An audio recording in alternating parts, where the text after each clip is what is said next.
그 아가씨, 눈빛이 이상해. 뭔가 숨기고 있어. 72세의 박정희 할머니가 간병인을 바라보며 중얼거린 그 한마디가 모든 것의 시작이었습니다. 치매 초기 진단을 받은 할머니의 말을 누가 진지하게 들을까요? 하지만 때로는 흐려진 기억보다 예리한 직감이 진실을 꿰뚫어 보기도 합니다. 은퇴한 국어교사 박정희, 그녀의 집에 찾아온 간병인 한소라, 그리고 참견 많은 이웃 윤명자. 겉보기엔 평범한 일상 속에 숨겨진 20년 전의 비밀과 복수심, 그리고 탐욕이 서서히 모습을 드러냅니다. 보험금을 노린 치밀한 계획, CCTV에 포착된 의문의 장면들, 그리고 마지막에 밝혀지는 충격적인 진실까지. 과연 진짜 귀신은 누구였을까요? 가을 오후 햇살이 거실 창문을 통해 비스듬히 들어오고 있었습니다. 박정희는 소파에 앉아 뜨개질을 하며 멍하니 창밖을 바라보고 있었습니다. 72세의 나이답지 않게 고든 자세와 단정한 옷차림이 그녀의 전직을 말해주는 듯 했습니다. 선생님, 오늘 기분은 어떠세요? 현관문이 열리며 들려온 목소리에 정희는 고개를 돌렸습니다. 40살의 한소라가 가방을 들고 들어서고 있었습니다. 깔끔한 흰색 블라우스에 검은색 치마, 단정하게 묶은 머리까지 완벽해 보이는 외모였습니다. 아소라 씨, 왔구먼. 정희는 희미한 미소를 지으며 대답했습니다. 하지만 그 순간 소라의 눈빛과 마주치며 묘한 기분이 들었습니다. 웃고 있는 입술과 달리 눈 속에는 차가운 무언가가 흐르고 있는 것 같았습니다. 점심 드셨어요? 오늘은 미역국을 끓여왔어요.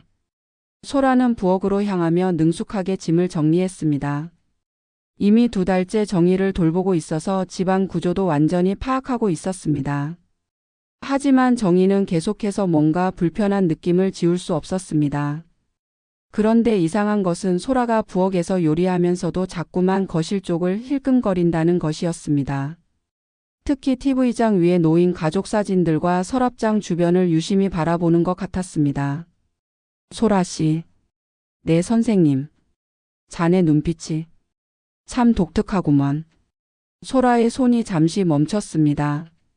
설거지하던 그릇을 놓고 정희를 바라보았습니다. 그 순간 소라의 표정에 미세한 변화가 일어났습니다.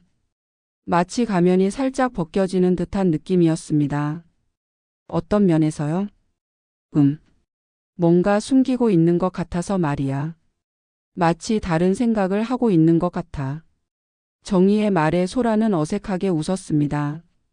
하지만 그 웃음이 오히려 더 부자연스러워 보였습니다. 선생님께서 너무 깊게 생각하시는 것 아닐까요? 제가 뭘 숨길 게 있겠어요. 하지만 정희의 직감은 더욱 예리해졌습니다. 50년 가까이 학생들을 가르치며 단련된 그녀의 감각이 경고하고 있었습니다. 저 여자에게는 분명 뭔가 있다는 것을. 소라는 다시 부엌으로 돌아갔지만 정희는 그녀의 움직임을 주의 깊게 관찰했습니다. 소라가 냉장고를 열 때 서랍장 쪽을 슬쩍 바라보는 것, 설거지를 하면서도 거실의 가구들을 훑어보는 시선, 그리고 무엇보다 시계를 자꾸 확인하는 습관까지. 소라 씨, 자네 어디 출신이라고 했지? 부산이요. 부산에서 자랐어요. 부모님은? 소라의 표정이 순간 굳어졌습니다. 손에 들고 있던 행주를 꽉 쥐었습니다. 어머니는? 일찍 돌아가셨어요. 아버지는 제가 어릴 때 집을 나가셨고요. 그렇구나. 힘들었겠어. 정희는 더 이상 묻지 않았습니다. 하지만 소라의 반응에서 무언가 깊은 상처와 분노를 느꼈습니다. 마음 한구석에서는 계속해서 의심의 싹이 자라고 있었습니다. 그때 갑자기 현관벨이 울렸습니다. 누구세요? 정희 언니 명자예요. 잠깐 인사드리러 왔어요. 정희는 문을 열어주었고 65세의 윤명자가 들어왔습니다. 동네에서 소문난 수다쟁이 명자는 평소와 달리 유독 눈빛이 날카로워 보였습니다. 언니 간병인분이 계시네요. 안녕하세요. 명자는 소라에게 인사했지만 그 시선은 소라를 위아래로 훑어보고 있었습니다. 마치 품정하듯이 말입니다. 안녕하세요. 소라가 인사를 받았습니다. 젊고 예쁘시네요. 그런데 명자는 잠시 말을 멈추고 소라의 얼굴을 자세히 들여다보았습니다. 어디서 본 것 같은데? 혹시 이 동네 출신이세요? 아니요. 부산에서 왔어요. 소라의 대답에 명자는 고개를 끄덕였지만 여전히 의미심장한 표정을 지었습니다. 그렇구나. 그런데 정말 어디서 본 것 같은데? 명자는 그렇게 중얼거리며 거실을 둘러보았습니다. 특히 서랍장 위의 장식품들과 벽에 걸린 액자들을 유심히 살펴보는 것 같았습니다. 그리고 소라와 똑같은 곳을 바라보고 있다는 사실을 정희는 놓치지 않았습니다. 오후가 되자 소라는 정희의 약을 준비했습니다. 혈압약, 당뇨약, 그리고 치매 진행을 늦추는 약까지. 색깔도 모양도 제각각인 알약들을 정성스럽게 정리해서 내놓았습니다. 선생님, 약 드실 시간이에요. 정희는 약을 받아들었습니다. 그런데 그 순간 평소와 다른 점을 발견했습니다. 약의 냄새가 미묘하게 달랐던 것입니다. 그리고 소라의 시선이 이상하게 느껴졌습니다. 마치 자신이 약을 제대로 먹는지 확인하는 것 같은 그런 간절함이 담긴 시선이었습니다. 정희는 본능적으로 약을 입에 넣는 척만 하고 실제로는 삼키지 않았습니다. 물을 마시는 척하면서 약을 혀 밑에 숨겼습니다. 다 드셨나요? 응, 다 먹었어. 소라는 안도한 표정을 지었습니다. 그 표정이 정희에게는 더욱 의심스럽게 보였습니다. 소라가 부엌으로 간 사이 정희는 재빨리 입안에 약을 뱉어내어 손수건에 싸서 소파 쿠션 아래로 밀어 넣었습니다. 그리고 평소처럼 태연하게 뜨개질을 시작했습니다. 소라 씨. 네? 자네 간병일 하기 전엔 뭐 했나? 간호학과를 다녔어요. 하지만 중간에 그만뒀어요. 집안 사정이 어려워져서. 간호학과? 그럼 의료 쪽은 잘 알겠구먼. 소라는 고개를 끄덕였지만 그 표정 어딘가에 어두운 그림자가 스쳐 지나갔습니다. 마치 과거의 아픈 기억을 떠올리는 듯한 표정이었습니다. 저녁 무렵 소라가 집을 나간 후 정희는 혼자 앉아 오늘 하루를 되돌아보았습니다. 치매라는 진단을 받고 나서부터 자신의 기억력을 의심하게 되었지만 감정과 직감만큼은 여전히 예리했습니다. 뭔가 이상해. 분명히 이상한 구석이 있어. 그리고 명자도. 왜 자꾸 같은 곳을 바라보는 거지? 정희는 중얼거리며 창밖을 바라보았습니다. 어둠이 내리기 시작하는 주택가는 고요했지만 그녀의 마음은 전혀 평온하지 않았습니다. 그날 밤 정희는 잠을 이루지 못했습니다. 소라의 눈빛이 계속해서 머릿속을 맴돌았습니다. 그 차가움, 그 안에 숨겨진 무언가. 그것이 정확히 무엇인지는 알 수 없었지만 위험하다는 본능적인 경고가 계속해서 울려댔습니다. 다음 날 오전 정희는 일찍 일어나 어제 숨겨둔 약들을 꺼내 살펴보았습니다. 평소 먹던 약들과 비교해보니 미묘하지만 분명한 차이가 있었습니다. 색깔이 조금 다르고 크기도 미세하게 달랐습니다. 역시 뭔가 이상해. 정희는 약들을 휴지에 싸서 깊숙이 숨겨두었습니다. 증거가 될 수도 있으니까요.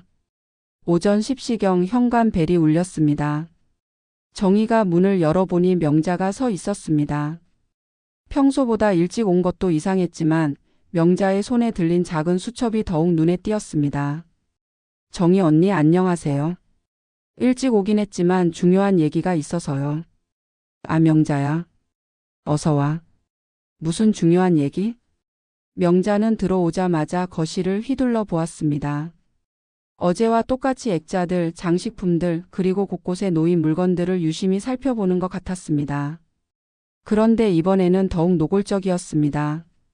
언니 혹시 집에 귀중품 같은 거 어디에 보관하세요? 갑작스러운 질문에 정희는 당황했습니다. 귀중품? 네.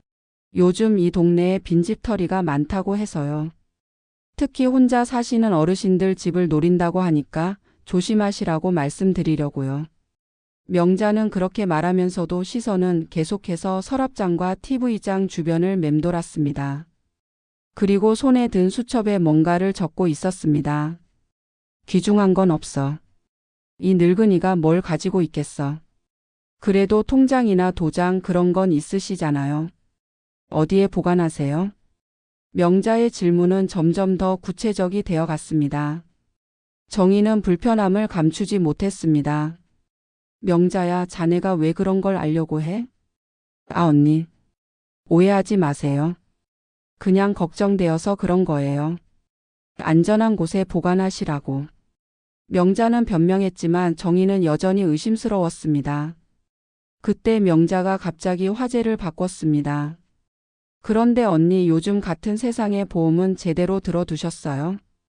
보험? 네. 생명보험, 의료보험. 이런 거 말이에요. 요즘 의료비가 얼마나 비싼데요? 특히 치매 같은 병에는 돈이 정말 많이 들잖아요. 정희는 명자의 말을 들으며 묘한 기분이 들었습니다. 왜 갑자기 보험 이야기를 하는 걸까요? 그리고 어제 소라와 비슷한 패턴의 대화였습니다. 수익자는 누구로 되어 있어요?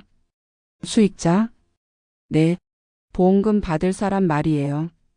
보통 자녀분으로 하시잖아요. 명자는 수첩에 뭔가를 계속 적으면서 질문을 이어갔습니다. 정희는 그 모습이 점점 더 수상하게 보였습니다.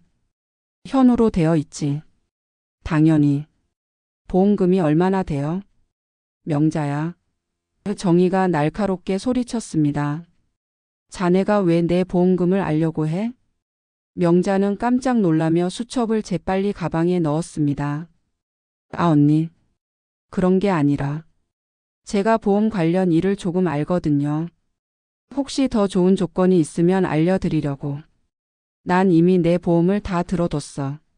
하늘 가는 보험이지. 정희의 대답에 명자는 잠시 당황한 표정을 보였습니다. 하늘 가는 보험이요? 내 몸뚱이 하나 정도야 어떻게든 처리할 수 있을 거 아니야. 돈이 문제가 아니라 마음의 문제지.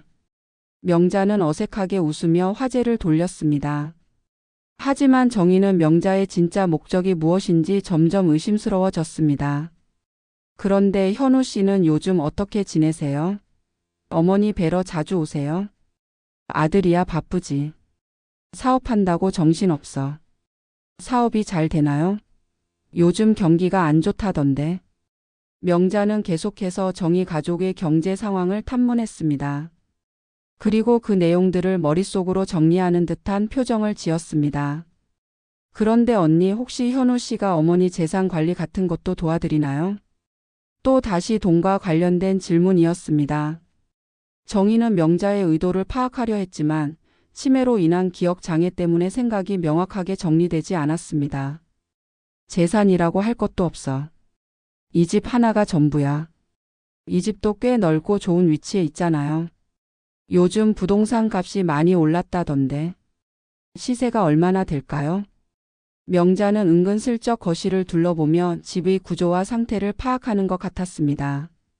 그리고 수첩을 다시 꺼내 뭔가를 적기 시작했습니다. 명자야, 자네 그 수첩에 뭘 적고 있어? 명자는 깜짝 놀라며 수첩을 덮었습니다. 아, 이거요?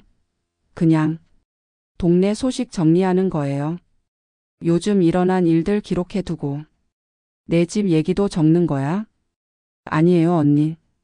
오해하지 마세요. 하지만 정희는 명자의 행동이 점점 더 의심스러워졌습니다. 그리고 어제 소라가 같은 곳들을 바라봤다는 사실이 계속 머릿속을 맴돌았습니다. 그런데 간병인 말이에요. 어떻게 구하셨어요? 에이전시에서? 현우가 알아봐서 소개해줬어. 신원 확인은 제대로 했겠죠? 요즘 간병인 중에도 이상한 사람들이 많다고 하던데. 명자는 계속해서 간병인에 대한 의심을 부추겼습니다. 마치 소라를 의심하라고 암시하는 것 같았습니다. 어떤 면에서 이상한 사람들이요?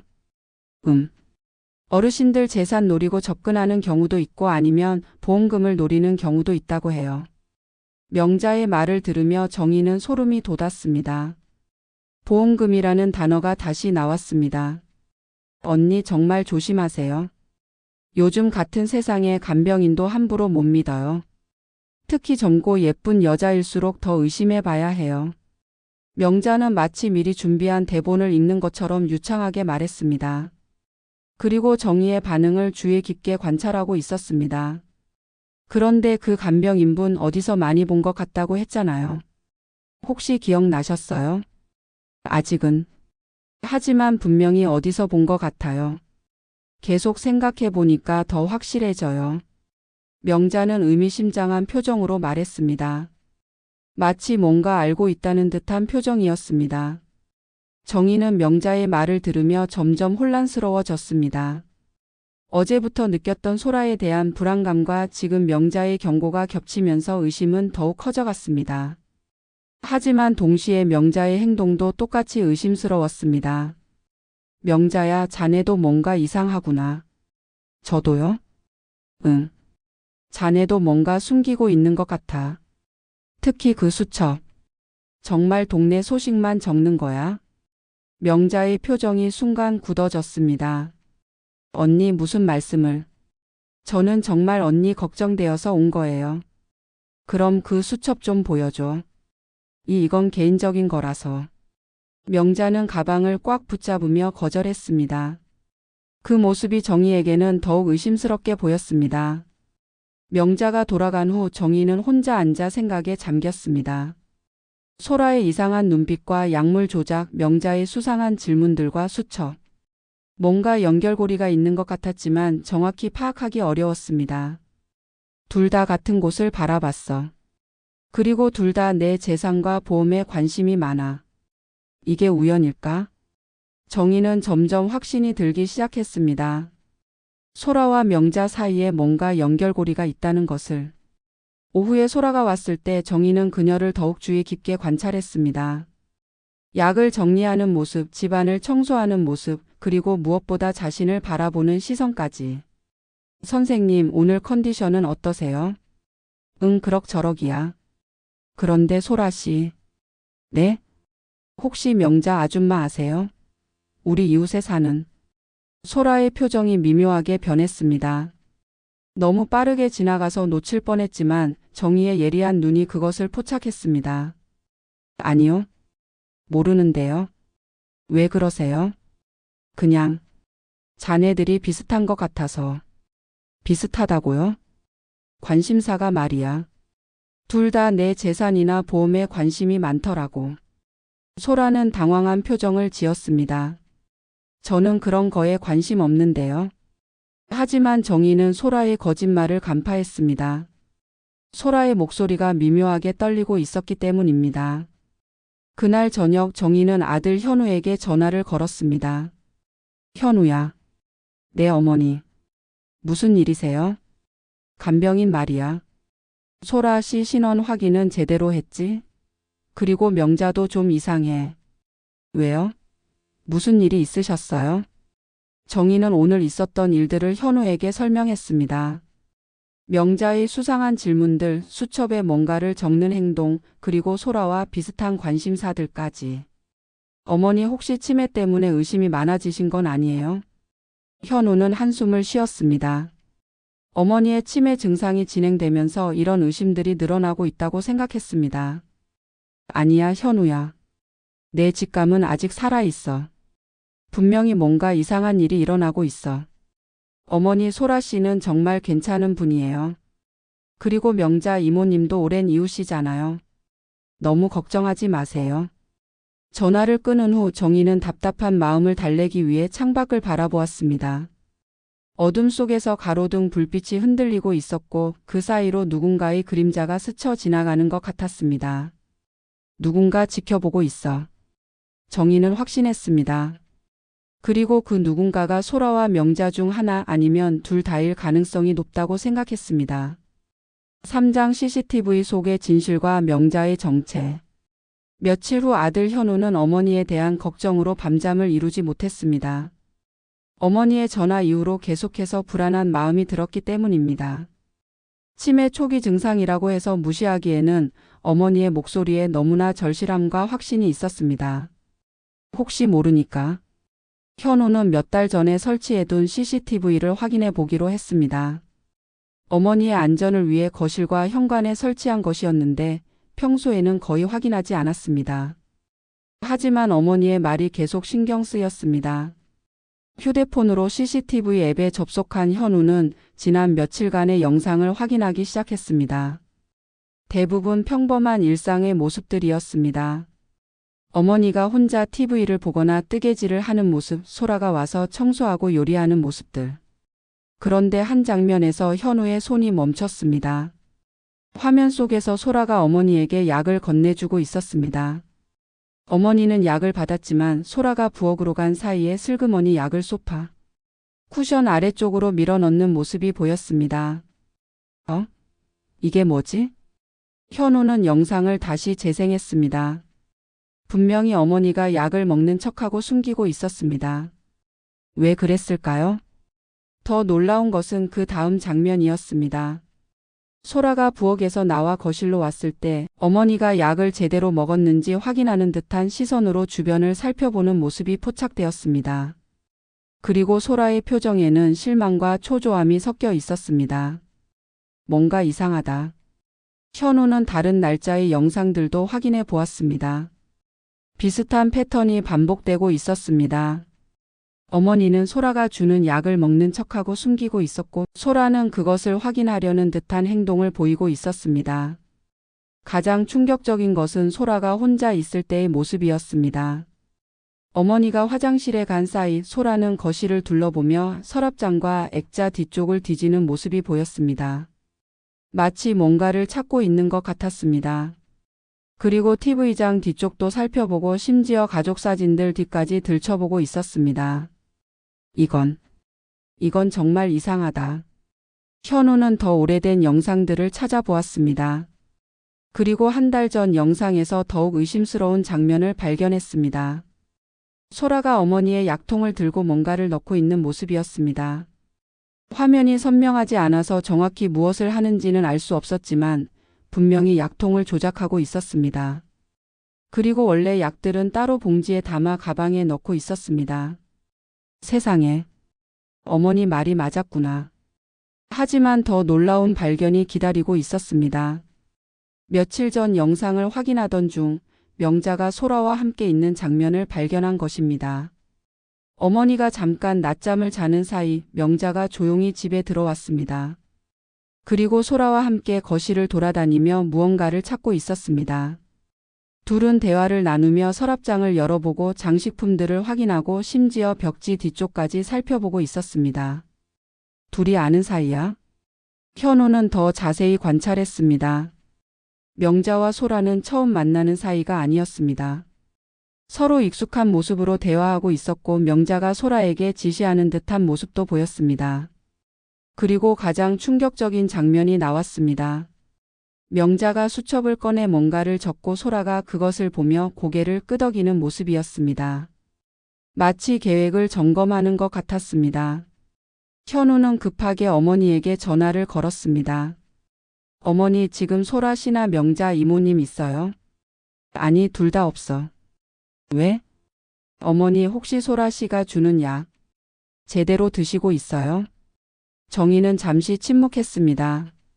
사실은 먹지 않고 있어. 왜요? 맛이 이상해. 평소 먹던 약과 맛이 달라. 냄새도 다르고. 그래서 먹는 척하고 숨겨놨어. 현우는 소름이 돋았습니다. 어머니의 직감이 정확했던 것입니다. 어머니, 지금 당장 그 약들 다 버리세요. 그리고 소라 씨가 와도 약은 절대 먹지 마세요. 그럼 내 직감이 맞았던 거야? 네, 어머니가 옳았어요. 그런데 더 충격적인 게 있어요. 뭔데? 명자 이모님도 소라 씨와 한패인 것 같아요. CCTV에 둘이 함께 있는 장면이 찍혔어요. 정희는 깊은 한숨을 쉬었습니다. 역시 둘 다 같은 곳을 바라보고 있었어. 그리고 똑같은 질문들을 했고, 지금 바로 갈게요. 그리고 경찰에도 신고할게요. 현우야, 조심해. 그들이 알면 더 위험해질 수도 있어. 전화를 끄는 현우는 황급히 차에 올라탔습니다. 머릿속이 복잡했습니다. 소라의 정체는 무엇일까요? 왜 어머니에게 이상한 약을 먹이려 했을까요? 그리고 명자는 어떤 역할을 하고 있는 걸까요? 한편 집에 혼자 남은 정희는 소파 쿠션 아래에 숨겨둔 약들을 꺼내 살펴보았습니다. 겉보기엔 평범한 알약들이었지만 자세히 보니 평소 먹던 약들과는 미묘하게 달랐습니다. 색깔도 조금 다르고 크기도 약간 달랐습니다. 역시 뭔가 이상했어. 그런데 이게 무슨 약일까? 정희는 약들을 휴지에 싸서 깊숙이 숨겨두었습니다. 나중에 현우가 와서 확인해 볼 수 있도록. 그리고 소라에 대한 생각을 정리해 보려 했습니다. 왜 자신에게 이상한 약을 먹이려 했을까요? 무엇이 목적일까요? 그리고 명자와는 어떤 관계일까요? 보험금. 명자가 계속 보험금 얘기를 했어. 그리고 소라도 내 건강 상태를 계속 확인했고. 정희는 점점 확신이 들기 시작했습니다. 이들의 목적이 자신의 보험금이라는 것을. 그때 갑자기 현관벨이 울렸습니다. 누군가가 문을 두드리고 있었습니다. 누구세요? 정희 언니 명자예요. 잠깐 뵐 일이 있어서요. 명자의 목소리였습니다. 하지만 평소와는 다른 톤이었습니다. 더 급박하고 긴장된 목소리였습니다. 정희는 잠시 망설였습니다. 현우가 말한 대로라면 명자도 위험한 사람일 수 있으니까요. 하지만 문을 열지 않으면 더 의심을 살 것 같았습니다. 문을 열자 명자가 들어왔습니다. 평소와 달리 얼굴이 어둡고 초조해 보였습니다. 언니 간병인은 안 왔어요? 소라 씨? 아까 갔어. 그렇구나. 그런데 언니. 명자는 주변을 살펴보며 말했습니다. 혹시 최근에 이상한 일은 없었어요? 이상한 일? 네. 뭔가 평소와 다른 일이나 아니면 물건이 없어진다거나. 정희는 명자의 질문이 의아했습니다. 왜 이런 것을 묻는 걸까요? 그리고 현우가 말한 대로라면 명자는 이미 모든 것을 알고 있을 텐데. 딱히 없는데. 왜? 아니에요. 그냥 요즘 이 동네에 도둑이 들었다는 소문이 있어서요. 혹시나 해서 확인해 본 거예요. 명자는 그렇게 말하며 거실을 둘러보았습니다. 특히 서랍장과 액자들을 유심히 살펴보는 것 같았습니다. 하지만 이번에는 이전과 달리 뭔가 찾지 못한 듯 초조해 보였습니다. 명자야, 자네도 뭔가 이상하구나. 네? 자네도 소라 씨처럼 뭔가 숨기고 있는 것 같아. 특히 자네들이 아는 사이라는 것도 알고 있어. 명자의 표정이 순간 굳어졌습니다. 언니 무슨 말씀을? 모르겠어? 현우가 CCTV에서 자네들이 함께 있는 걸 봤어. 명자는 당황한 표정을 지었습니다. 더 이상 숨길 수 없다는 것을 깨달은 듯 했습니다. 언니가 너무 깊게 생각하시는 거 아닐까요? 저는 그냥 걱정되어서 온 거예요. 하지만 정희는 명자의 거짓말을 간파했습니다. 명자야, 솔직히 말해. 자네들이 뭘 노리고 있는 거야? 명자는 잠시 망설이다가 자리에서 일어났습니다. 언니, 저는 정말 아무것도 모르겠어요. 오해인 것 같네요. 그때 현관문이 열리며 현우가 들어왔습니다. 어머니 괜찮으세요? 아, 명자 이모님도 계시네요. 현우야, 잘 왔다. 명자는 현우를 보며 어색하게 인사했습니다. 현우야, 어머니 잘 챙겨드려야 해. 요즘 간병인들 믿을 게 못 된다니까. 현우는 명자의 말을 들으며 묘한 기분이 들었습니다. 아직도 소라만 의심하라고 유도하고 있는 것 같았습니다. 명자 이모님, 혹시 소라 씨와 아는 사이 아니세요? 명자는 깜짝 놀랐습니다. 소라요? 아니에요. 왜 그런 질문을? CCTV에 이모님과 소라 씨가 함께 있는 장면이 찍혔거든요. 명자의 얼굴이 창백해졌습니다. 더 이상 변명할 수 없다는 것을 깨달았습니다. 그건 이모님 솔직히 말씀해 주세요. 도대체 무슨 일인가요?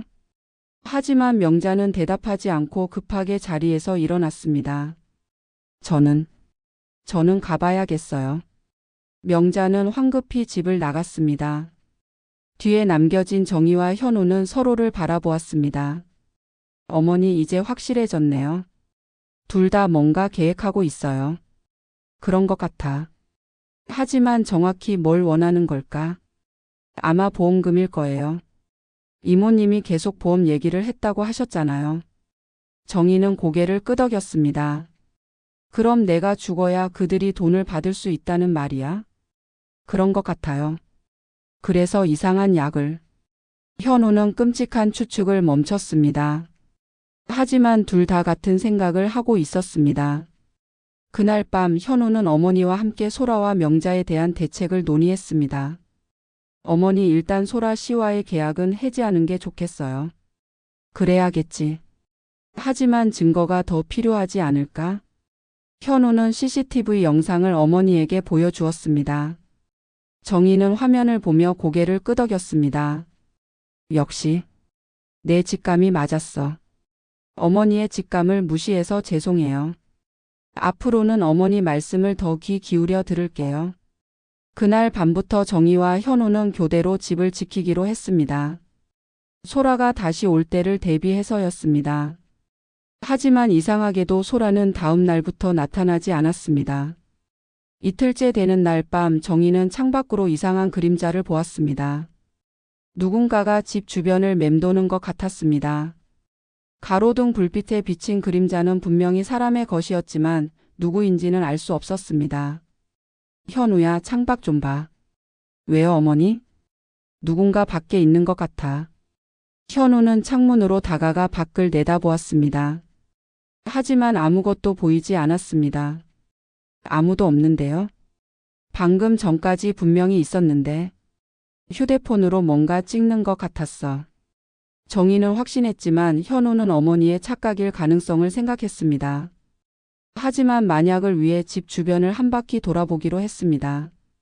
밖으로 나간 현우는 집 주변을 살펴보았습니다. 특별히 이상한 점은 없어 보였지만 현관문 앞에서 무언가를 발견했습니다. 문 손잡이에 작은 쪽지가 끼워져 있었습니다. 내일 밤 8시 정희 선생님의 보험건에 대해 얘기합시다. 마이너스 명자. 현우는 쪽지를 들고 어머니에게 보여주었습니다. 어머니, 이게 현관문에 있었어요. 정희는 쪽지를 받아들고 자세히 살펴보았습니다. 명자가 보낸 거라고? 하지만 이 글씨체. 명자 글씨가 아닌 것 같은데? 현우도 쪽지를 다시 살펴보았습니다. 정희의 말이 맞았습니다. 평소 명자가 쓰는 글씨체와는 다른 느낌이었습니다. 보험건이라니. 무슨 뜻일까요? 모르겠어. 하지만 분명히 좋은 뜻은 아닐 거야. 다음 날 현우는 명자에 대해 더 자세히 알아보기로 했습니다.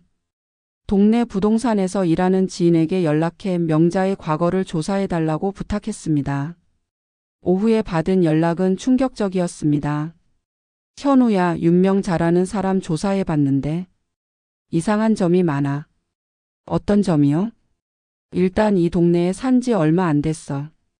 3년 전에 이사 왔는데 그 전 주소지를 확인해 보니까 거기서도 비슷한 문제가 있었다고 해. 비슷한 문제? 혼자 사는 노인분이 갑자기 사고로 돌아가셨는데 보험금 수익자가 바뀌어 있었다는 거야. 그리고 그 노인분 근처에 윤명자가 살고 있었어. 현우는 소름이 돋았습니다. 그럼 명자 이모님이 전문적으로 이런 일을. 가능성이 높아. 그리고 더 충격적인 건 윤명자라는 이름도 가명일 가능성이 있어. 진짜 신원을 확인하기 어렵거든. 현우는 급히 어머니에게 전화를 걸었습니다. 어머니, 명자 이모님에 대해 충격적인 사실을 알았어요. 뭔데? 현우는 조사 결과를 어머니에게 설명했습니다. 정희는 들으면서 점점 분노가 치밀어 올랐습니다. 그럼 그 여자가 진짜 귀신이었구나. 어머니, 오늘 저녁에 정말 올까요? 올 거야. 아직 목적을 달성하지 못했으니까. 현우는 회사 일을 일찍 마치고 어머니 집에 왔습니다. 저녁 8시가 되기 전에 상황을 파악해야 했습니다. 어머니, 오늘은 제가 계속 여기 있을게요. 그리고 경찰도 미리 연락해 놨어요. 고마워, 현우야. 그런데 정말 누가 올까? 시간이 흘러 저녁 7시 30분이 되었습니다. 정희와 현우는 거실에 앉아 긴장한 채로 기다리고 있었습니다. 7시 50분 정희는 창밖으로 또다시 그림자를 보았습니다. 현우야, 왔어. 밖에서 지켜보고 있어. 현우는 조심스럽게 창문으로 다가가 밖을 내다보았습니다. 이번에는 정말로 누군가가 있었습니다. 가로등 그늘에 숨어서 집을 관찰하고 있는 인물이 보였습니다. 정말 있네요. 명자 이모님 같은데. 8시 정각 현관벨이 울렸습니다. 누구세요? 정희 언니 명자예요. 정말로 명자였습니다. 현우는 어머니와 눈빛을 주고받은 후 문을 열어주었습니다. 명자 이모님. 현우야, 너도 있구나. 잘됐다. 명자는 들어오자마자 평소와는 완전히 다른 분위기를 풍겼습니다. 얼굴 표정도 어둡고 진지했으며 무엇보다 손에 든 가방이 평소보다 무거워 보였습니다. 명자야, 자네가 쪽지를 보낸 거야? 쪽지? 명자는 잠시 당황한 듯 보였습니다. 무슨 쪽지요? 현우가 쪽지를 보여주자 명자는 고개를 저었습니다. 이건 제가 쓴 게 아니에요. 글씨체도 다르고. 하지만 정희는 명자의 거짓말을 간파했습니다. 그럼 누가? 그리고 자네가 아니라면 왜 정확히 8시에 왔어? 명자는 잠시 말문이 막혔습니다. 그리고는 갑자기 태도를 바꿨습니다. 언니, 솔직히 말할게요. 정말 중요한 얘기가 있어서 왔어요. 무슨 얘기? 명자는 주변을 살펴보며 목소리를 낮췄습니다. 언니, 정말 조심하셔야 해요. 간병인 말이에요. 소라 씨 말이야? 그 애는 이미 오지 않고 있어. 그게 아니에요. 그 여자. 정체가 정말 위험해요. 명자는 가방에서 몇 장의 사진을 꺼냈습니다. 이걸 보세요. 사진 속에는 소라가 다른 남자와 만나고 있는 모습이 담겨 있었습니다. 카페에서 무언가를 주고받는 장면이었습니다. 이걸 언제 찍은 거예요? 현우가 물었습니다. 며칠 전이에요. 우연히 시장에 갔다가 봤어요. 수상해서 몰래 찍었거든요. 정희는 사진을 자세히 살펴보았습니다. 소라의 표정이 평소와는 전혀 달랐습니다. 차갑고 계산적인 모습이었습니다. 이 남자는 누구지? 조사해 보니까 전과자예요. 사기 전과가 여러 번 있어요. 명자는 계속해서 설명했습니다. 그리고 언니, 소라가 다른 집도 다닌다는 걸 확인했어요. 혼자 사시는 어르신들 집만 골라서. 다른 집? 네.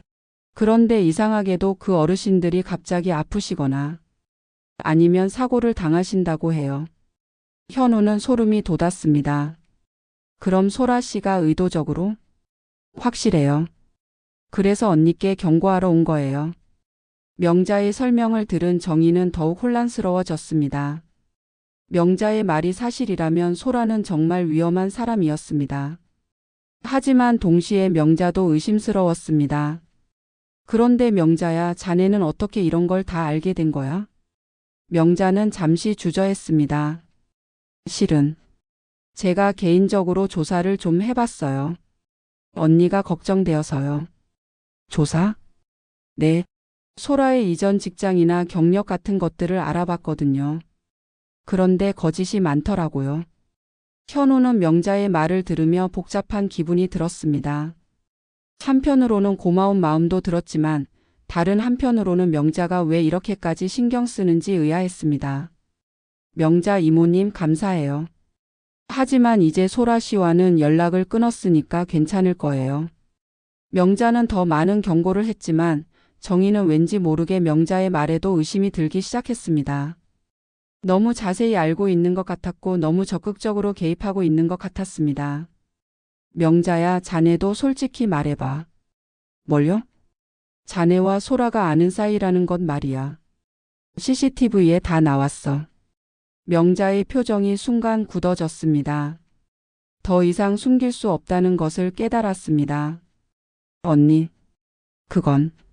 그리고 자네가 이 동네에 온 진짜 이유도 알고 싶어. 이전 동네에서도 비슷한 일이 있었다면서? 명자는 완전히 당황했습니다. 현우가 자신을 조사했다는 것을 깨달았습니다. 언니, 그건 오해예요. 하지만 정희는 더 이상 속지 않았습니다. 명자야, 자네가 진짜 귀신이구나. 웃으면서 다가와서 사람을 속이는. 명자가 돌아간 후 정희는 현우에게 말했습니다. 현우야, 명자도 뭔가 이상해. 소라보다 더 위험할 수도 있어. 왜요? 소라는 아직 뭔가 감정이 있어 보이는데 명자는 완전히 계산적이야. 그리고 더 경험이 많은 것 같고. 현우도 어머니의 말을 듣고 보니 그런 것 같았습니다. 명자의 행동이 너무나 치밀하고 계획적이었습니다. 어머니, 그럼 명자 이모님이 주도하고 소라 씨가 따라하는 건가요? 그럴 가능성이 높아. 하지만 뭔가 더 복잡한 관계일 수도 있어. 그날 밤 정희는 또다시 창밖으로 그림자를 보았습니다. 이번에는 두 명이었습니다. 분명히 소라와 명자였습니다. 현우야, 또 왔어. 이번엔 둘 다야. 현우는 이번에는 바로 밖으로 나갔습니다. 하지만 역시 아무도 잡을 수 없었습니다. 다만 집 뒤편에서 담배꽁초와 발자국 흔적을 발견했습니다. 누군가 정말 오랫동안 여기 있었네요. 정희와 현우는 이제 확신했습니다. 둘이 공모해서 자신들을 감시하고 있다는 것을. 다음 날 오후 현우는 회사에서 일하던 중 어머니로부터 급한 전화를 받았습니다. 현우야, 지금 당장 와. 큰일 났어. 무슨 일이에요? 소라가 왔어. 그런데 명자랑 같이 왔어. 현우는 깜짝 놀라며 자리에서 일어났습니다. 둘이 같이요? 응. 그런데 둘이 아는 사이인 걸 더 이상 숨기지 않아. 현관에서 얘기하는 걸 들었는데 뭔가 급한 일이 있는 것 같아. 현우는 급히 회사를 나와 어머니 집으로 향했습니다. 가는 길에 계속해서 불안한 생각이 들었습니다. 소라와 명자가 함께 온 이유가 무엇일까요? 집에 도착한 현우는 주차장에서 소라와 명자가 함께 있는 모습을 목격했습니다. 둘은 차 안에서 무언가 진지하게 대화하고 있었습니다. 현우는 몰래 가까이 다가가 그들의 대화를 들어보려 했습니다. 계획이 틀어졌어. 현우가 CCTV를 확인했다고? 명자의 목소리였습니다. 네. 그래서 약 먹이는 건 실패했어요. 이제 다른 방법을 써야 해요. 소라가 대답했습니다. 보험금은 얼마나 돼? 생명보험이 5억, 집까지 합치면 10억은 넘을 거예요. 현우는 충격에 휩싸였습니다. 둘이 공모해서 어머니의 돈을 노리고 있었던 것입니다. 그럼 이제 어떻게 할 거야? 일단 집에 들어가서 할머니를 설득해야 해요. 제가 무고하다고 오해라고 말하면서. 그리고 나는? 이모님은 계속 제 편을 들어주세요. 간병인을 의심하지 말라고 하면서. 현우는 더 이상 들을 수 없었습니다. 휴대폰으로 이 대화를 녹음하기 시작했습니다. 하지만 만약 계속 의심하면? 그때는 사고를 만들어야죠. 사고? 치매 환자가 실수로 넘어지거나 약을 잘못 먹는다거나 그런 식으로요. 명자는 잠시 침묵했습니다. 정말 그래야 할까? 나는 그런 일까지는. 이모님도 이미 공범이에요. 이제 와서 빠질 수는 없어요. 공범이라니. 처음에 할머니 집안 정보를 알려준 게 이모님이잖아요. 보험 얘기도 이모님이 먼저 꺼냈고요. 현우는 모든 퍼즐이 맞춰지는 것을 느꼈습니다. 명자가 처음부터 공범이었던 것입니다. 소라에게 어머니의 정보를 제공하고 의심을 다른 곳으로 돌리는 역할을 했던 것입니다. 그런데 그때 뜻밖의 대화가 이어졌습니다. 그런데 소라야, 너 정말 괜찮아? 박정희가 내 어머니 담임이었다는 걸 알고도? 그래서 더 복수하고 싶어요. 어머니를 그렇게 만든 사람인데. 하지만 내가 처음 말한 것과 다르잖아. 단순히 복수가 아니라 돈도 함께 노리는 거잖아. 어차피 그 사람 돈인데 제가 가져도 상관없잖아요. 현우는 더욱 충격을 받았습니다. 소라와 어머니 사이에 과거의 인연이 있다는 것입니다. 그럼 이제 들어가죠. 하지만 소라야, 만약 일이 잘못되면 나는 모르는 일이야. 이모님, 그럼 안 돼요. 우리는 같은 배를 탄 거예요. 둘이 차에서 내리려는 순간 현우는 급히 집 안으로 들어갔습니다. 어머니, 큰일이에요. 왜? 무슨 일이야? 현우는 어머니에게 들은 대화를 설명했습니다. 정희는 분노와 충격으로 얼굴이 창백해졌습니다. 그럼 명자도 공범이었다는 거야? 그리고 소라와 나 사이에 무슨 인연이 있다고? 네. 소라 씨가 어머니를 복수 대상으로 여기고 있는 것 같아요. 복수? 내가 그 아이에게 무슨 잘못을? 그때 현관벨이 울렸습니다. 정희 언니 소라예요. 명자 이모님과 함께 왔어요. 정희는 현우와 눈빛을 주고받았습니다. 이제 연기를 해야 했습니다. 들어와. 문이 열리고 소라와 명자가 들어왔습니다. 소라는 평소와 같은 미소를 지으며 인사했습니다. 선생님, 며칠 안 뵈니까 보고 싶었어요. 그래? 자네가 갑자기 안 와서 걱정했어. 죄송해요. 개인적인 일이 있어서. 명자도 자연스럽게 끼어들었습니다. 언니 소라가 억울하다고 하네요. 무슨 오해가 있었나 봐요. 정희는 속으로 화가 치밀었지만 겉으로는 평정을 유지했습니다. 오해? 네, 선생님. 제가 뭔가 잘못했나요? 소라는 순수한 표정으로 물었습니다. 아니야. 별거 아니야. 현우는 휴대폰으로 몰래 녹음을 계속했습니다.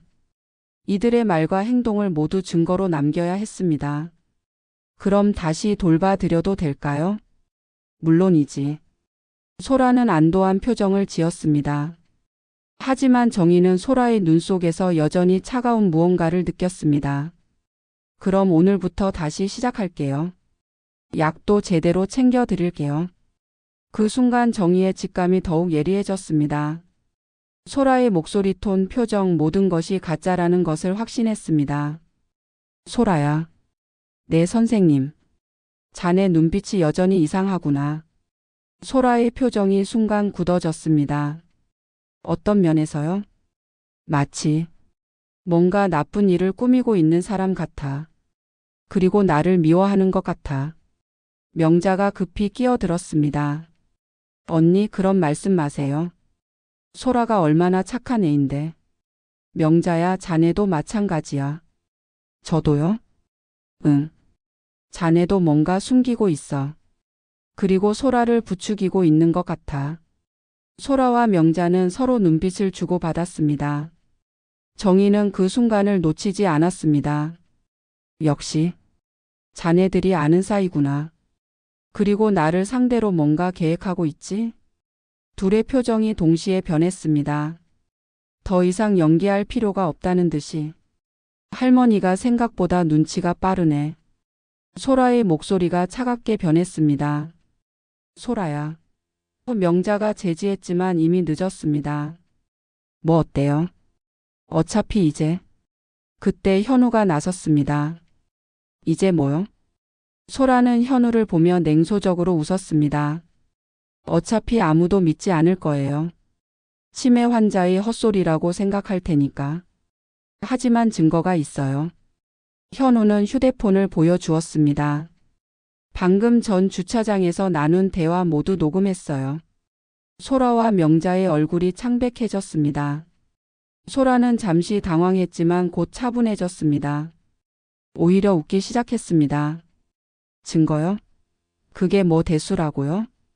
뭔 소리예요? 할머니께서 저를 의심하신 이유를 아세요? 소라는 정희를 똑바로 바라보며 말했습니다. 박정희 선생님. 정말 모르세요? 제가 누군지? 정희는 소라의 눈빛을 보며 이상한 기분이 들었습니다. 어디선가 본 듯한 낯익은 느낌이었습니다. 자네가 누구라는 거야? 제 이름은 한소라가 아니에요. 제 진짜 이름은 한미영의 딸 한유진이에요. 한미영? 정희는 그 이름을 들으며 깜짝 놀랐습니다. 어디선가 들어본 이름이었습니다. 혹시 한미영이라면? 네, 맞아요. 한미영은 제 어머니 이름이에요. 정희의 얼굴이 창백해졌습니다. 20년 전의 기억이 갑자기 되살아났습니다. 한미영. 그녀가 가르쳤던 학생 중 한 명이었습니다.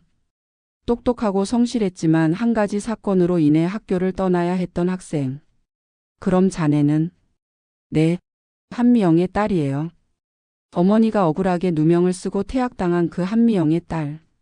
현우는 갑작스러운 상황에 당황했습니다. 어머니 무슨 일이에요? 정희는 과거의 기억을 떠올리며 말했습니다. 20년 전 학교에서 도난 사건이 있었어. 다른 학생의 금팔찌가 없어졌는데 소라가 정희의 말을 이어받았습니다. 그때 선생님은 어머니를 범인으로 지목했죠. 그게 아니야. 나는. 어머니는 억울하다고 자신은 훔치지 않았다고 계속 말씀하셨어요. 하지만 아무도 믿어주지 않았죠.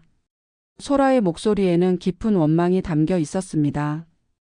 그 일로 어머니는 퇴학당했고 집안은 망했어요. 아버지는 집을 나갔고 어머니는 혼자서 저를 키우며 온갖 고생을 하셨죠. 정희는 그때의 일을 생각하며 가슴이 아팠습니다.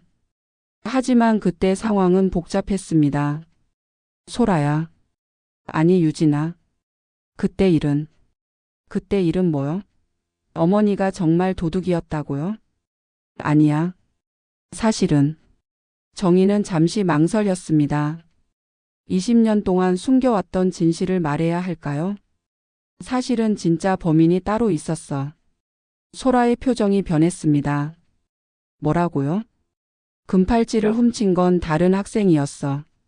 하지만 그 학생의 부모가 학교에 큰 기부를 하는 집안이었거든. 현우와 명자 그리고 소라 모두 충격에 휩싸였습니다.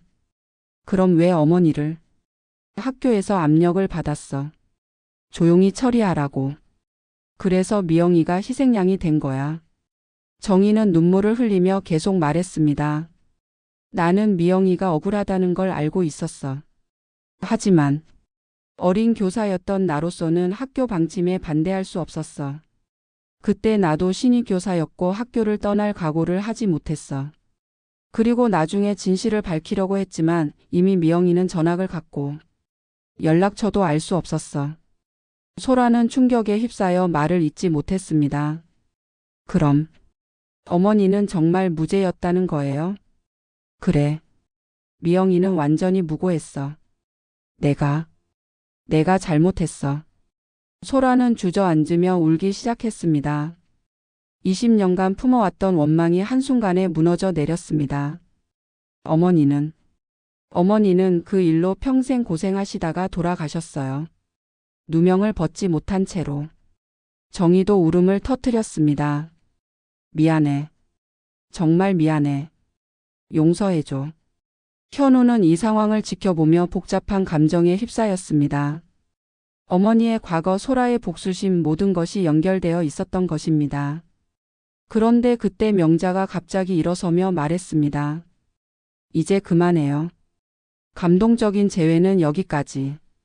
모든 사람의 시선이 명자에게 집중되었습니다. 무슨 말이에요? 현우가 물었습니다. 소라 계획을 계속 진행해요. 뭐요? 지금 이 상황을 이용하는 거예요. 할머니가 죄책감에 빠져 있을 때 보험 수익자를 바꾸라고 하는 거죠. 소라는 명자를 놀란 표정으로 바라보았습니다. 그런 건 못해요. 이제 진실을 알았는데. 진실이 뭐 대수예요? 돈이 더 중요하죠. 명자의 진짜 모습이 드러나기 시작했습니다. 그녀는 처음부터 끝까지 돈만 생각하고 있었던 것입니다. 7장 반정과 용서의 힘. 명자의 말을 들은 소라는 충격에 휩싸였습니다. 이모님, 그게 무슨 말씀이세요? 소라야, 우리가 여기까지 온 게 뭘 위해서라고 생각해? 감상적인 재회를 위해서? 명자는 완전히 다른 사람이 되어 있었습니다. 평소에 친근한 이웃 아줌마가 아니라 차갑고 계산적인 사기꾼의 모습이었습니다. 하지만 선생님이 진실을 말씀해 주셨잖아요. 어머니는 무죄였다고. 그래서 뭐? 돈이 생기는 건 아니잖아. 현우는 명자의 변한 모습에 경악했습니다. 명자 이모님, 대체 어떻게 된 거예요? 명자는 냉소적으로 웃었습니다. 이모님? 나는 내 이모가 아니야. 나는 전문적으로 이런 일을 하는 사람이지. 이런 일? 혼자 사는 노인들 상대로 하는 사기. 소라는 내가 키운 거나 마찬가지야. 소라는 명자의 말에 더욱 충격을 받았습니다. 그럼 이모님이 말씀하신 복수도. 복수는 내가 진짜로 원했던 거고 나는 그걸 이용한 거지. 내 감정을 이용해서 돈을 벌려고 했던 거야. 정희는 명자의 진짜 정체를 알고 분노했습니다. 그럼 자네가 진짜 귀신이었구나. 귀신? 웃으면서 다가와서 사람을 해치려는 진짜 귀신 말이야. 명자는 더 이상 숨길 것이 없다는 듯이 모든 것을 털어놓기 시작했습니다. 맞아. 나는 지난 10년간 이런 식으로 살아왔어. 혼자 사는 노인들에게 접근해서 신뢰를 얻은 다음 재산을 가로채는 거지. 다른 희생자들도 있다는 말이에요. 물론이지. 너희 어머니가 처음이 아니야. 이미 5명의 노인을 상대로 성공했거든. 현우는 휴대폰을 꺼내 경찰에 신고하려 했습니다. 하지만 명자가 그것을 보고 위협했습니다. 신고하면 소라도 공범으로 잡혀갈 거야. 그래도 괜찮아? 소라는 명자와 현우 사이에서 혼란스러워했습니다. 이모님, 저는 정말 몰랐어요. 단지 복수하고 싶었을 뿐이었어요. 몰랐다고? 약을 바꿔치기 한 것도 집안을 뒤진 것도 모두 내가 한 일이야. 소라는 자신이 한 일들을 되돌아보며 후회했습니다. 복수심에 눈이 멀어 잘못된 길로 빠져들었던 것입니다. 그때 정희가 소라에게 다가갔습니다. 소라야. 아니, 유진아. 선생님. 자네 눈빛이 이제 달라졌구나. 소라는 정희를 바라보며 눈물을 흘렸습니다. 죄송해요. 정말 죄송해요. 아니야. 내가 미안해. 내 어머니에게 그리고 너에게. 정희는 소라를 끌어안았습니다. 용서해줘. 늦었지만 진실을 말할게. 내 어머니는 완전히 무고했어. 소라는 정희의 품에서 울었습니다. 20년간 쌓인 원망과 분노가 눈물과 함께 흘러나왔습니다. 명자는 이런 모습을 보며 비웃었습니다. 정말 감동적이네. 하지만 이제 와서 용서한다고 달라지는 건 없어. 명자야. 정희가 명자를 바라보며 말했습니다. 자네도 불쌍한 사람이구나. 불쌍하다고? 응. 돈만 아는 삶을 살면서 진짜 소중한 걸 다 잃어버린 사람 말이야. 명자는 정희의 말에 순간 당황했습니다. 소중한 것? 돈만큼 소중한 게 어디 있어? 사람의 마음이지. 신뢰, 사랑, 용서. 그런 것들 말이야. 정희는 명자를 안타까운 눈으로 바라보았습니다. 자네도 처음엔 착한 사람이었을 거야. 하지만 어떤 일로 마음이 상해서 이렇게 된 거겠지. 명자의 표정이 흔들렸습니다. 정희의 말이 마음 깊은 곳을 건드렸기 때문입니다. 그런 소리 하지 마. 나는. 명자야, 아직 늦지 않았어. 다시 시작할 수 있어. 하지만 명자는 고개를 저었습니다. 이미 너무 많은 사람을 속였어. 이제 와서 되돌릴 수는 없어. 그때 현우가 말했습니다. 되돌릴 수는 없지만 더 이상 나쁜 일은 하지 않을 수 있어요. 지금이라도 그만두세요. 명자는 잠시 망설였습니다. 하지만 곧 다시 차가운 표정이 되었습니다. 안 돼. 이미 너무 깊이 들어왔어. 명자는 가방에서 무언가를 꺼냈습니다. 작은 칼이었습니다. 명자야. 정희가 놀라며 소리쳤습니다. 조용히 해. 이제 원래 계획대로 진행할 거야. 현우는 어머니와 소라를 보호하려고 앞으로 나섰습니다. 그만두세요. 하지만 그때 갑자기 현관문이 열리며 경찰이 들어왔습니다. 경찰입니다. 모두 움직이지 마세요. 명자는 당황하며 칼을 떨어뜨렸습니다. 어떻게? 경찰관이 설명했습니다. 현우 씨가 미리 신고해 주셨습니다. 그리고 이 집 주변을 감시하고 있었거든요. 현우는 어머니를 보며 미소 지었습니다. 어머니 아까 화장실 간다고 하실 때 경찰에 신고했어요. 정희는 아들의 기지에 감탄했습니다. 역시 내 아들이야. 명자는 체포되면서 마지막으로 소라를 바라보았습니다. 소라야, 미안해. 너를 이용해서. 소라는 명자를 복잡한 표정으로 바라보았습니다. 분노보다는 안타까움이 더 컸습니다. 이모님도 힘드셨을 거예요. 경찰이 명자를 데려간 후 집안은 조용해졌습니다. 정희, 현우, 소라만 남았습니다. 며칠 후 소라는 정희의 집을 다시 찾았습니다. 하지만 이번에는 간병인이 아니라 개인적인 방문이었습니다. 선생님 안녕하세요. 유진아 어서 와. 정희는 소라를 반갑게 맞았습니다. 소라의 얼굴에는 이전의 차가움이 사라지고 따뜻함이 돌아와 있었습니다. 선생님 정말 죄송했어요. 그리고 감사해요. 고마워할 건 없어. 오히려 내가 미안하지. 소라는 가방에서 낡은 사진 한 장을 꺼냈습니다. 어린 소라와 그녀의 어머니 한미영이 함께 찍은 사진이었습니다. 이거 어머니 유일한 사진이에요. 선생님께 보여드리고 싶었어요. 정희는 사진을 받아들고 자세히 살펴보았습니다. 사진 속의 한미영은 밝게 웃고 있었습니다. 미영이 정말 예쁜 아이였는데 어머니는 끝까지 선생님을 원망하지 않으셨어요. 오히려 선생님도 어쩔 수 없는 상황이었을 거라고 하시면서 정희는 눈물을 흘렸습니다. 정말 좋은 아이였어. 내가 보호해 줬어야 했는데 이제 괜찮아요. 어머니도 하늘에서 기뻐하실 거예요. 진실이 밝혀졌으니까요. 현우도 함께 자리했습니다. 소라 씨 앞으로 뭘 하실 계획이에요? 간호학과 공부를 다시 시작하려고 해요. 진짜 사람을 돕는 일을 하고 싶어요. 좋은 생각이에요. 정희는 소라의 손을 잡았습니다. 유진아 자주 놀러와. 이 집은 언제든 내게 열려 있어. 네 선생님. 자주 뵐게요. 어느 일요일 오후 세 사람은 함께 한미영의 무덤을 찾았습니다. 엄마 이제 누명이 풀렸어요. 선생님도 진실을 말씀해 주셨고 우리는 진짜 가족이 되었어요. 미영아 유진이가 정말 훌륭하게 자랐어. 내가 자랑스러워할 거야.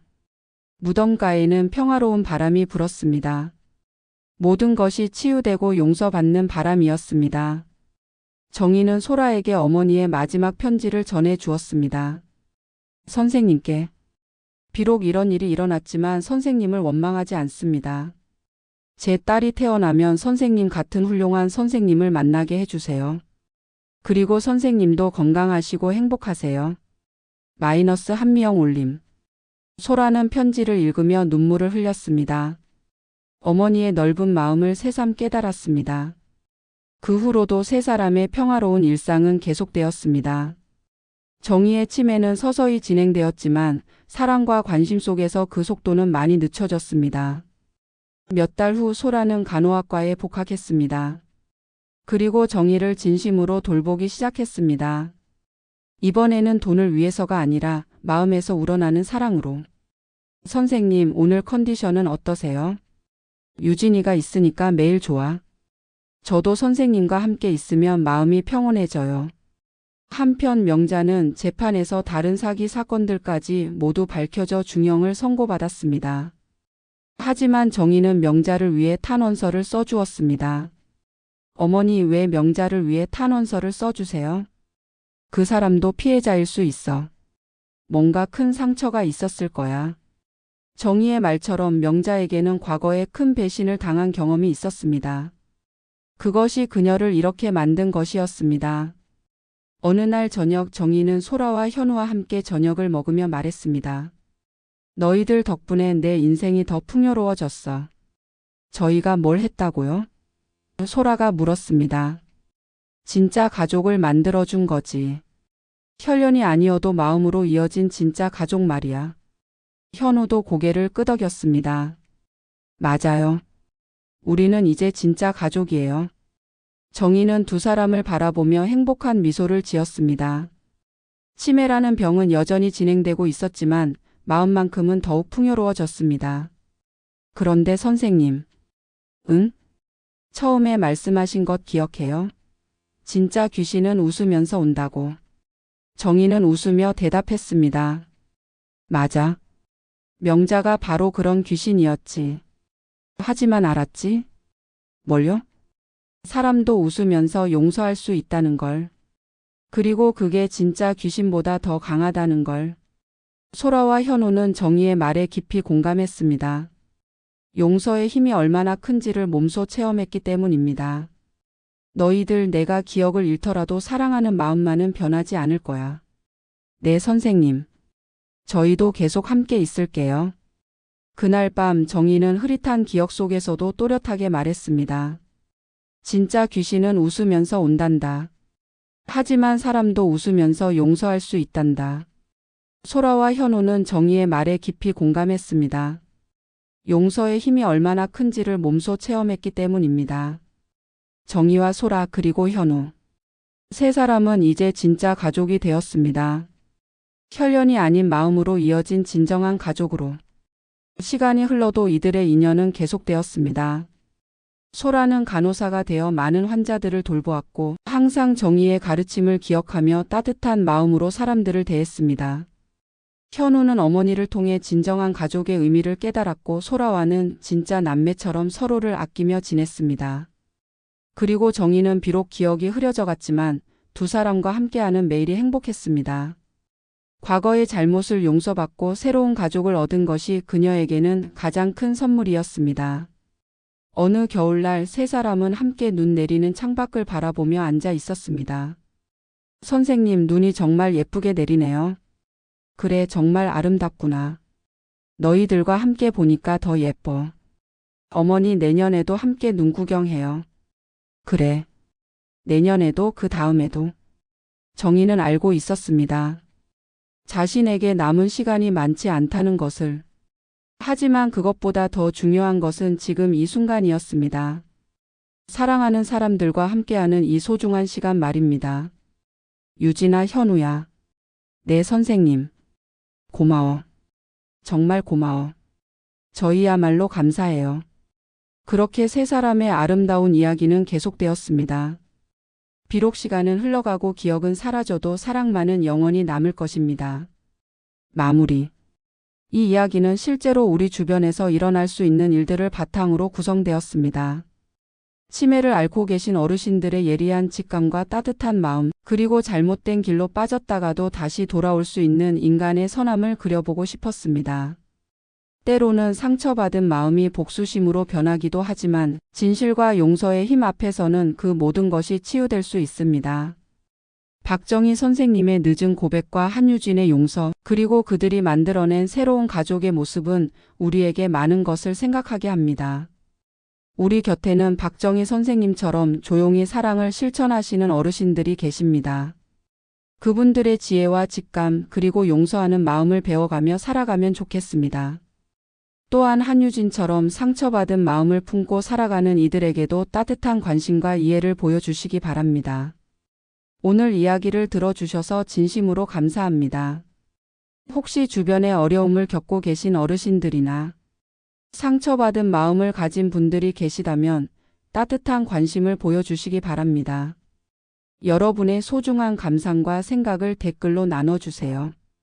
여러분의 한마디 한마디가 누군가에게는 큰 위로와 힘이 될 수 있습니다. 영상이 마음에 드셨다면 구독과 좋아요로 응원해 주시고 더 많은 따뜻한 이야기로 다시 찾아뵙겠습니다.